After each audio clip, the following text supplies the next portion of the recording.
Hey guys, welcome back to the channel. Thanks for tuning in for another video. So I've been pretty busy this past month. First of all, I painted a motorcycle. That's the first time I ever completed a project like that. Yes, I painted the scoop on my Challenger, but I never had really painted a base coat and a clear coat. You know, everything that you have to do to make a real decent paint job. The way I did the pearl job was, it's a little different from conventional, and that's the way the paint shop explained it to me. They didn't have the tri-coat. It's like a base coat, a pearl, and a clear. So basically they told me to mix this Olympic white as base. I put 3 coats of base, and then I mixed the pearl with the clear. It did take a lot of work to get it done and to make it look the way it did. But now I'm starting to feel a lot more confident when it comes time to paint this Barracuda. So I'm really happy I went through it. I was outside of my comfort zone, but I needed that. The Challenger, let's talk about the Challenger a little bit, and it's right here. So all this construction down the road is all complete, and we got a brand new windshield. So I'm pretty happy about that. Be worrying about getting pulled over for a cracked windshield. And there are other projects that I have planned for this specific car. It's nothing major, but it's like more on the budget. I have an issue with a door hinge, and I do have the one ready to install that I've reworked already. And we have a bumper, an OEM bumper for this Barracuda, for this Challenger. It's a steel reinforcement. So what I'm going to try to do is I'm actually going to try to lighten it up. So this door hinge, I actually picked it up at the local pick-up pool. Since I was over there, you know, getting my windshield replaced, I walked around. It wasn't too far from there.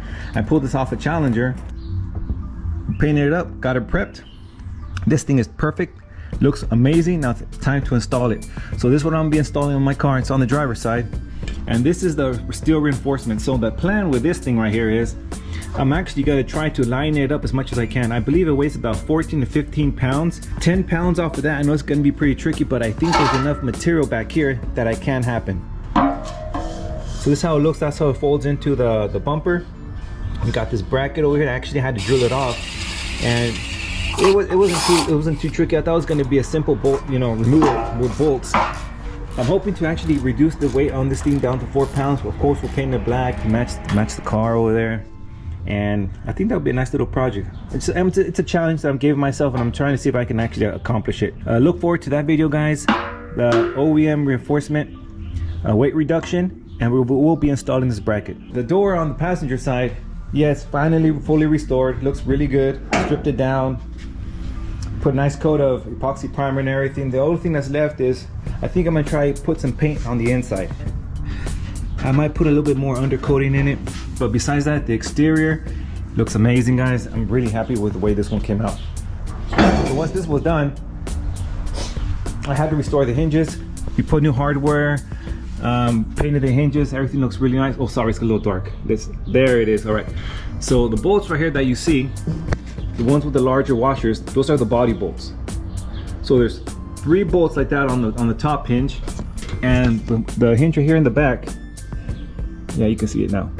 So those just are your typical bolts, as you can see, a small washer. On the bottom hinge, you just have the bolts in the front with a small washer, and the ones on the body on the inside of the car also have the larger washers as well. And we have 4 of the small bolts. I'm not sure if you guys can see those, but those have the small washers. So that's the correct way of putting these hinges on the Barracuda. So that's done. We also did the same thing on the other side, and I did replace the bushings on this top side right here. I had bushings, so I had to replace them on here. So we have the same way, the same layout of the bolts on the top. 3 bolts with the large washers on top. This hinge right here, it did take me a little bit longer than I expected to fix it.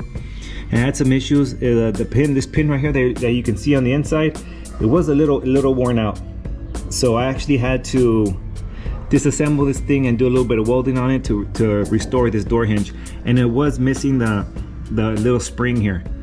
So I had to pretty much rebuild this one. I haven't painted it yet because I'm kind of waiting for the fenders to be done so I can spray the fenders and this hinge, because every other hinge right now is perfectly painted. It looks really good. So that's where I was at, and it opens up pretty nice. And you guys can see that this door is on too. This door in particular, I actually had to replace the door skin.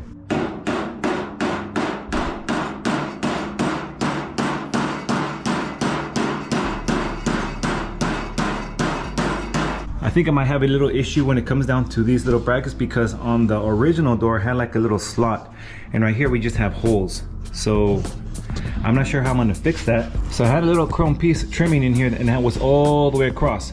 So it kind of like sits in there and it slides in. I'm not sure how I'm gonna be able to put that piece on that door. I might have to recreate this. It's gonna be a little tricky, but I think if I get a drill and I make a hole on one side, on the other side I can use a file and I can recreate these slots. Because they are easy accessible. That's the good thing, but that's gonna be a little tricky. I didn't want to give up on the other door, but it just had too much of a dip, and it didn't matter how I got it, I couldn't get that dip out, so I just went ahead and just put a door skin on it. It's good though. No more issues with this. Probably just a little bit of alignment issues, but I'm not gonna worry about the alignment until I get the fenders done, because I have to make sure that everything from the front to the back is perfectly aligned. I'm shooting for a 3/16 door gap, so still got more work to go on this Barracuda.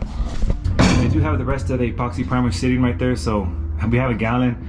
We have more than enough, so I'm not gonna be at the paint shop anymore trying to get more materials. That's it. I don't need anything else. There might be even enough for a few parts of the Charger when I get to it, but I don't know. We'll see. I still want to do another coat on the bottom of the car. All right, guys. So pretty much that's what I've been doing. I've been extremely busy, as you guys can see. If you guys like those videos that I do at the dealership, you know, with the new cars coming in, put a comment on the bottom so I can keep on doing it. I haven't really driven the electrified Dodge Charger Daytona. It's one thing I've been wanting to do, but I don't know, I'm not really feeling that car together. It looks pretty nice in person though, but we'll see. I might schedule a test drive and make a video about that, so you guys know what's next on the videos to come. We're gonna be working on these fenders for this Barracuda, and we're gonna be doing the door hinges for the Challenger and the bumper. So keep up to date with the videos, guys, and hope you guys like this video. Don't forget to subscribe, and I'll see you guys till next time. All right, I got the door shell placed inside the door skin. Now I just got to make sure everything's perfectly aligned, and it appears that most of the things are aligned. It's a little bit in the dark, but the sheet metal is centered for the most part. On this side, I can't really screw it up any more to the left unless I bend this little piece out, but it's already hitting here. Let's see. I'm sure you guys will be able to see that, but yeah, it's already hitting right there, so I can't really move it over anymore. I think this is where it's gonna sit. Right here looks pretty good, or it looks pretty good. I'll try to make one final adjustment on here, and then I can start bending all the sheet metal down. This is a little iffy, doesn't look perfect, but I don't think this is getting any better than that, because the top of this corner right here for the door skin is right inside the little groove, and it can't really move anywhere. I think that's the best it's gonna be. And overall, it looks pretty good. I really tried to save that OEM door skin, but it just had too much of a dip in it, so now we have a brand new one. So let's go ahead and start bending everything up, get it fitted.